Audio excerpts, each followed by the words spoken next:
Morning, everybody. It's DJ NV, Charlamagne the Guy. We are the Breakfast Club. Let's get in some front page news. We have Tesla Figure on the line. Hey, Tez, good morning.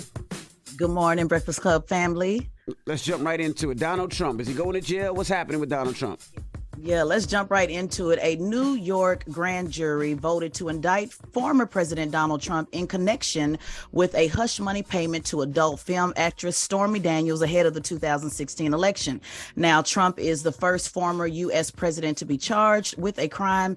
He has, of course, denied any wrongdoing. Now, this story is continuing to develop, so that means things will change. But let's take a listen on how Donald Trump was surprised on yesterday. They're still digesting the news down at Mar-a-Lago. They really were caught very much by surprise by the fact of this happening. I can't stress that enough. Now will come the delicate arrangements around a surrender, which, Trump's lawyer, Joe Tacopina, said he is going to do willingly. Surrender in any form is not something Donald Trump likes to do, I think, let alone this one. But that is where we are going to go with this next. And that will, I suspect, happen in the coming days. And I think Trump will, try to use the weekend to sway public opinion as much as possible. That's his go-to move, Wolf. It has always been his go-to move. He was trying it with what was essentially an intimidation campaign against Alvin Bragg in the last 2 weeks. It clearly did not work. Tez, how were they caught by surprise when he told us that he was being arrested a couple weeks ago? Yes, exactly. How was he caught by surprise? Exactly. He's the one that told us it was happening. But, the story reported as we, you and I was dialoguing about it, that the grand jury was going to take a month out. And so now a month of vacation away from the case. So now that has changed and it just got real.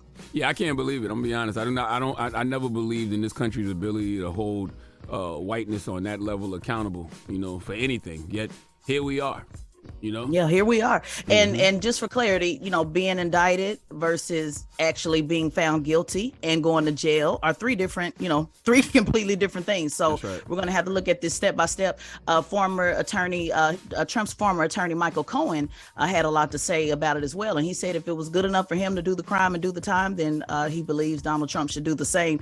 He was doing a little bit of cap, though, when he was saying, I take no pride in this happening. Come on, knock it off, Michael Cohen. You went on an entire tour to make sure, that he got this charge. So we'll just see how it continues to develop, and we'll cover it right here on the Breakfast Club. Yeah, if you commit a crime, you should definitely be held accountable. But I don't know, this doesn't feel big enough to indict a former president. Nah, it doesn't. It just doesn't, And then I don't know, I see everybody celebrating. I think y'all dragging it a little, because these charges, as far as we know, don't seem to be that major. Strong, no, right? Not at all.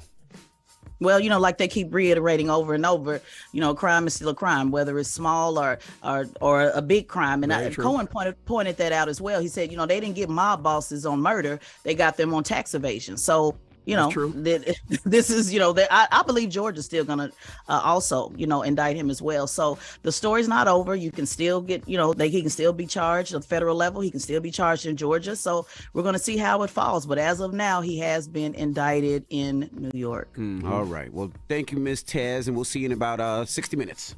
Absolutely. All right. Now, get it off your chest. 800-585-1051. If you need to vent, phone lines are wide open. It's Friday. Vent a little bit. All right, call us up right now. It's the Breakfast Club. Good morning. Morning, everybody. It's DJ NV, Charlamagne the Guy. We are the Breakfast Club. It's time for some front page news. And we got Tesla Figaro back with us this morning. Good morning, Tez. Good morning, Breakfast Club family. Are we sending Donald Trump to jail or what? I don't know. We're going to see. But before we get started, today is the last day of Women's History Month. I want to pay some homage quickly to civil rights leader Fannie Lou Hamer. And so like everybody else, I'd had stories planned, and then the world changed yesterday afternoon. A New York grand jury voted to indict former President Donald Trump in connection with a hush money payment to adult film actress Stormy Daniels ahead of the 2016 election. Now, Trump is the first former U.S. president to be charged with a crime. And of course, he has denied any wrongdoing. Now, the story is still developing. That means things will constantly change. Sources say that Donald Trump was surprised by yesterday's indictment. Take a listen. They're still digesting the news down at Mar-a-Lago. They really were caught very much by surprise by the fact of this happening. I can't stress that enough. Now will come the delicate arrangements around a surrender, which, Trump's lawyer Joe Tacopina said he is going to do willingly. Surrender in any form is not something Donald Trump likes to do, I think, let alone this one. But that is where we are going to go with this next, and that will, I suspect, happen in the coming days. And I think Trump will, try to use the weekend to sway public opinion as much as possible. That's his go-to move, Wolf. It has always been his go-to move. He was trying it with what was essentially an intimidation campaign against Alvin Bragg in the last 2 weeks. It clearly did not work. There's no way he could be surprised by the indictment. He's the one who told us that he was getting arrested 2 weeks ago. That is true. Right. I think he's surprised that he was expecting it to be, obviously last week. And like we heard in the clip, they thought that the jury would be out. And surprise, they were not out. They were in, and they were processing that paperwork. So Michael Cohen, the one-time attorney of former President Donald Trump and key witness in the Manhattan District Attorney's case, said on Thursday that he believes Trump is petrified over his indictment. Let's take a listen to what he had to say. Obviously, or knew Donald Trump very well, worked with them very closely for many years. What's he doing tonight? Behind the scenes, how is he handling something like this tonight? He's seething. And to the world, he wants to, again, appear to have this thick skin. He's not thick-skinned. He's actually very thin-skinned, and he has a very fragile ego. This is his biggest fear, that he will be mugshotted, and that, he's going to now have an F, a felony, next to his name. These are not things that Donald Trump ever thought in his entire life, nor I, for that matter, that he would ever be confronted with. He's seething because all the advice that they gave now landed him here. I wonder what all of this means, for the country, in the future of the country. Would this prove nobody is above the law? Does this prove that this country really has checks and balances, or they just have checks and balances for people that they don't like and don't want to run for president? Yeah, well, you know how I feel about that. Until everyone's held accountable like black folks, just to be honest with you, I don't think this is going to prove that now all of a sudden, America has it together as far as the criminal justice system is concerned. But I do think that they are showing clearly that nobody is above the law in respect to, former President Donald Trump. It's so interesting, though. He started campaigning again last night with an email that he sent out to start fundraising for this. So he's already raised money off of this, and folks say that he will continue, on the campaign trail and continue to try to run for office. Go ahead. I was gonna say, they told all police officers in New York City, if you're off today or whatever it may be, to come into work today in uniform. So they're expecting some melee today, and they're requesting that all police officers come to work today. Well, he's not even turning himself in until next week, right, Ted? That's correct. The indictment remains under seal. So we still, just for clarity, we still do not know, what that indictment looks like. And yes, he is expected to turn himself in early next week. But again, that could change, just like we saw, the story changing over the last 2 weeks. So we'll see what those indictments are. We'll be able to kind of, look and see what the actual charge is and how he turns himself in.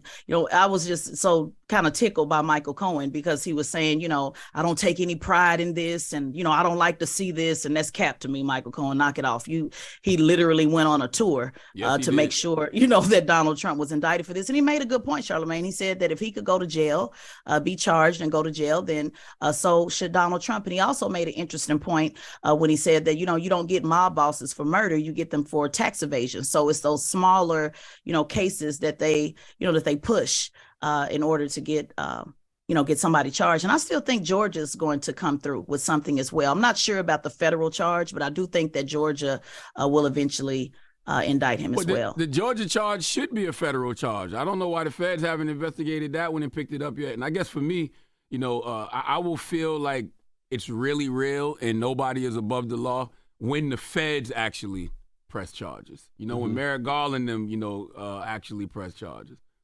Well, I think we got to make sure that we look at when somebody's charged and then actually convicted, and then what kind of time would they get. To me, that is the ultimate test to see who is really above the law and who's not. So an indictment is totally different than, actually going through with the process. And we even see that, even on the police brutality side, Charlamagne, where they can get arrested and get charged and get off or get a slap on the wrist. So as this continues to develop, we'll be right here covering on the Breakfast Club. Because we still have to remember, Innocent until proven guilty. That's right. You know what I mean? Yeah. For black folks, it's guilty until proven innocent, but whatever. Hey, for black folks, it's guilty until proven innocent, and even if you prove your innocence, you still guilty. You still guilty. In the court of public opinion. Like, That's right. That's right. Oh, and listen, Taz has her Push the Line initiative. Right, Taz? Yes, I do. In Houston on June 10th, I kick off my Push the Line Politics Until Something Happens nonpartisan political training tour. You remember I came up last year and we talked about it. I had a huge successful training in Atlanta. We had about 300 people attend, and now people want me to take it on the road. So if you want to be a candidate, an operative, which means actually work on a campaign, or an organizer, this is the training for you. You can text Push the Line, all one word, Push the Line, to 66866, or visit TeslinFigaro.com for more information. That's right. And make sure you subscribe to Teslin's podcast, the Straight Shot No Chaser podcast. And we're going on vacation next week. So, Tez, we'll see you the week after next. Week after next, correct. Yes. Absolutely. Thank you. Thank you. Wake that ass up. In the morning. The Breakfast Club.